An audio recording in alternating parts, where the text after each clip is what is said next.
Namaste everybody, my name is Gayatri and today I'm going to be sharing a little bit of spiritual wisdom from the Vedic perspective, and that is beyond the mat.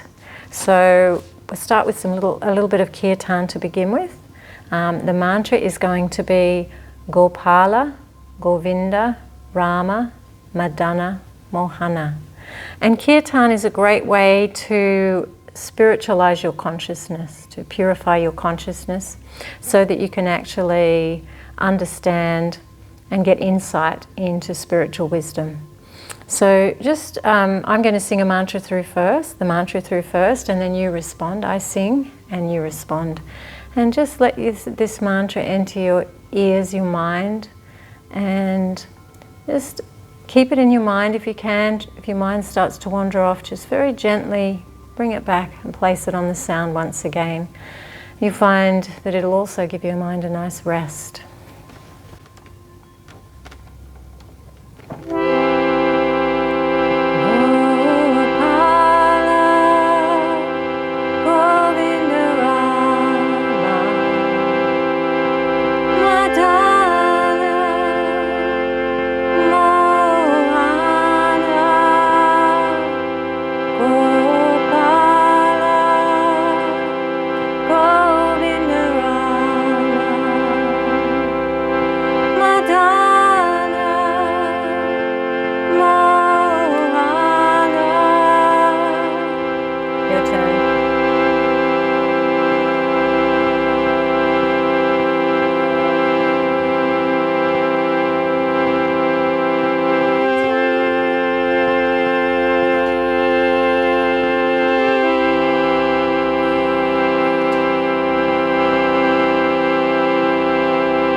Okay, so let's share some spiritual wisdom. We are a very busy yoga school and a yoga meditation school here in West End, known as the Australian School of Meditation and Yoga. And we get a lot of people through our centre here, and we often, ask people what they are expecting from their yoga class or what they would like to achieve. And many people say that they would like to have a more balanced life.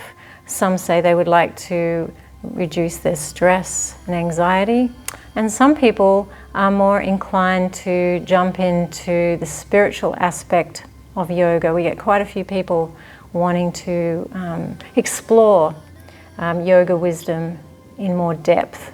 So I thought today's topic could be beyond the mat. Just to explain a little bit about where yoga asanas fit in to the yoga system. So yoga is way more than just exercise. In the Western world, the modern world, we tend to think of yoga as being an exercise system, just like going to the gym or a Pilates class, just something that's going to exercise your body. Whereas yoga is actually way more than that. That's just a very small part of the yoga system. Now, most people have heard of Ashtanga yoga, but then again, in the West, we tend to think of Ashtanga yoga as being a very, very athletic form of yoga asana, where they jump through and there's a lot of planks and vinyasas, and it's a very, very intense form of yoga asanas. But this is actually not really Ashtanga yoga. Ashtanga yoga, Asta means 8 and Anga means limbs. So Ashtanga means the 8-limbed yoga system. It has 8 limbs, just like a tree, if you think of a tree.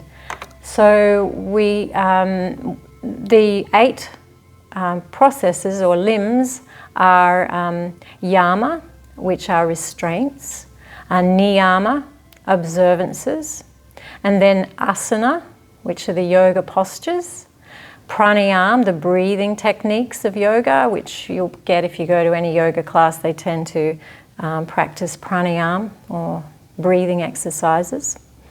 And then there's pratyahara, which is withdrawal of the senses. Then there's dharana, which is focus. So it's learning to focus intently on an object, increase focus. Then there's dhyana, which is meditation. And then samadhi, which is complete absorption in the supreme, spiritual absorption, or enlightenment, as it is sometimes referred to. So the asanas were a very small part of the yoga system. In ancient times, yogis practiced the asanas only to get their body prepared for their meditation practice. So in the Yoga Sutras by Patanjali, the father of yoga, as he is known in this modern world, there's only mention of 2 asana practices, and that is lotus pose and cross-legged pose.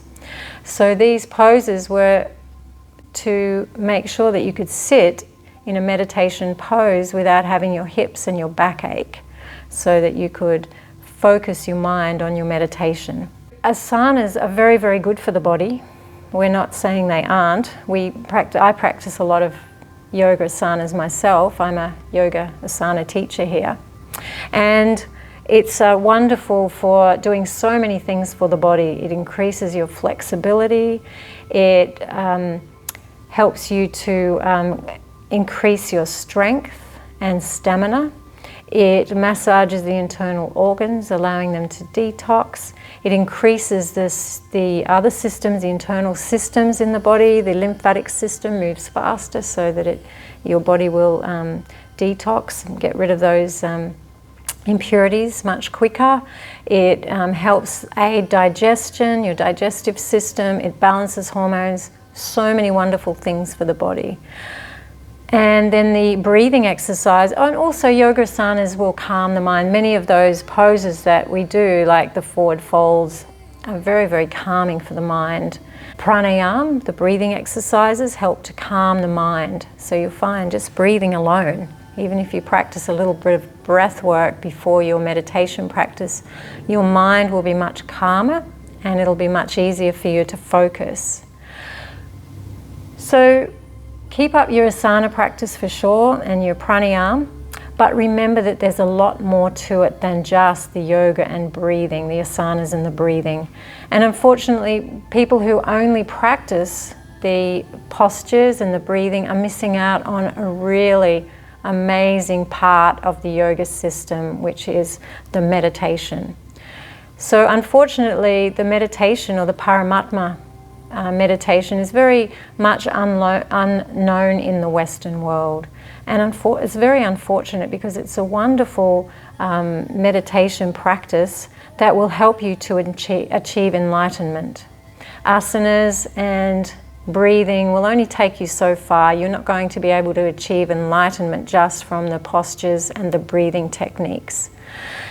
So if you want to achieve enlightenment or complete absorption in meditation, which will give you this wonderful inner satisfaction, inner peace, and inner bliss that we're all searching for, then you need to add the meditation to the mix so that you're practicing your yoga asanas, your breathing techniques, and your meditation. And we here at Australian School of Meditation teach mantra yoga, which are mantras that you can do in many different ways. You can apply them to your breath, or by meditation beads, or by kirtan, like we did at the beginning of this little talk. And by regularly practicing these yoga mantras, you'll find that you will be able to achieve enlightenment, where your life can be full of meaning and purpose and happiness. So there's links below where you can click to go through and learn some different meditation techniques that you can apply in your life very simply and easily. We also have ongoing Learn to Meditate workshops online. So if you're from other parts of the world, you can't make it along to West End, and at the moment we're closed anyway due to the coronavirus, but you can tune in and come to a Learn to Meditate workshop so that you can really balance your life and explore much more than just yoga asanas and breathing. So I hope you can take these little ideas that I'm passing on to you and meditate upon them and think on them, and hopefully you will want to apply meditation in your life. It's been a wonderful journey for me, and I know that if you apply it, it will make your life journey very wonderful too. So namaste, and thank you very much.